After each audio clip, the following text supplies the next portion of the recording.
But what's more rare about Scotty Barnes is his IQ for the game, his length, his enthusiasm for the game. All of that stuff shines bright when you watch him play, and you could tell he just want to be there for his teammates. He makes winning basketball plays. But I think a lot of young guys in the league had that competitive fire, but he has something a little extra as far as just seeing the game a little slower, and that's rare for a guy. How old is he? 19, 20? I mean, sheesh.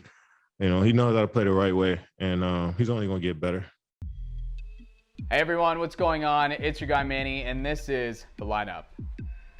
So we had an early game on Sunday afternoon, 3:30 start time for the Nets and the Raptors.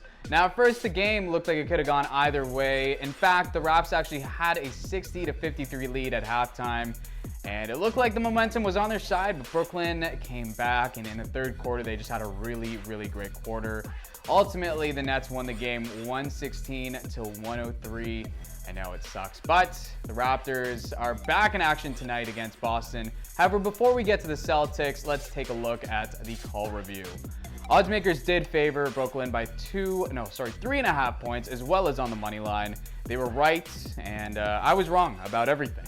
I was also wrong about going below the over-under of 209, and as a result, my overall record is now 15-18. But no worries. The Raps, like I said, are in Boston tonight to take on the Celtics. And if we take a look at the odds for that one, oddsmakers are still favoring the Raptors' opponent. Boston is favored by at least 2 points, so obviously they're favorites on the money line. Now, the over-under has been set again at 209, and to be honest with you, I'm going to go underneath that because I don't think either team is going to really combine to score that much. Number one, because Pascal Siakam is still getting used to being in the rotation. And number two, because Jaylen Brown is out for the Celtics. Now, overall, I am going to go with the Raps on this one because they haven't lost a road game yet. There's one key defensive assignment for the Raptors that they need to focus on more than anything, and that is defending Jason Tatum. Because Jaylen Brown is out, Tatum is going to have a lot of the offensive load on his shoulders tonight. And a great strategy for the Raptors is playing frustratingly good D because number one, the Celtics are currently experiencing some locker room issues. Players are saying things that the other players don't like, and it's really leading to some chemistry issues with them. It's a great strategy, and it's also a great entertainment value because, it just adds to the NBA's overall storylines for this season. Now, moving on. For offense, the Raps need to be hitting the ones and twos.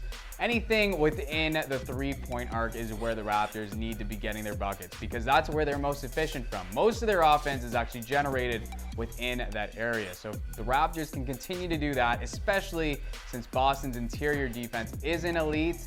They'll have an easy path to a W. Now, before I go, make sure you check out the wrap-up tonight with the guys. Make sure you check out the quick react. The recap for tonight's game will be out tomorrow. And make sure you check out Nothing But Positives. All that content can be found on the Raptors Republic website, raptorsrepublic.com. And join me tomorrow for the next edition of The Lineup when the Raps are in Philly to take on the Sixers. Thanks for watching and have a great day.